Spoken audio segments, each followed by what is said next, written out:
বিএনপির মুনাফিক শক্তি, বিএনপি মুনাফিক শক্তি, বিএনপি মুনাফিক শক্তি। ও নাস্তিক শ্যামল কান্তিকে দেখতে চায়, কিন্তু মসজিদ মুসলিম হত্যা হয়েছে, তাকে দেখার সুযোগ বিএনপি পায় নাই।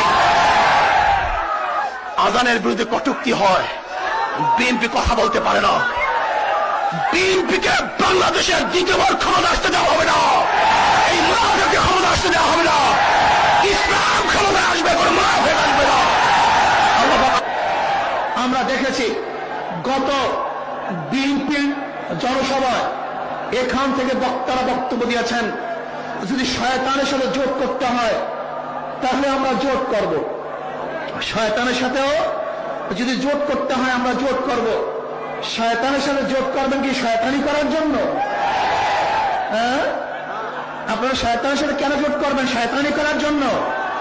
ওই শয়তানদের সাথে জোট করা শয়তানদেরকে বাংলাদেশের মানুষের ক্ষমতায় দিবে না। বিএনপি কি কেন ক্ষমতায় যাবেন? আপনার ক্ষমতায় যাওয়ার কেন দরকারটা কি? আপনি কি করবেন? 2001-এ আপনাকে আমরা ক্ষমতায় নিয়েছিলাম, 91-তে ক্ষমতায় নিয়েছিলাম, পারমানেন্ট ভালো দেখাতে পারেন নাই, ব্যর্থ হয়েছেন। এই ব্যর্থ বিএনপিকে দ্বিতীয়বার বাংলাদেশের মানুষের ক্ষমতায় নিবে না।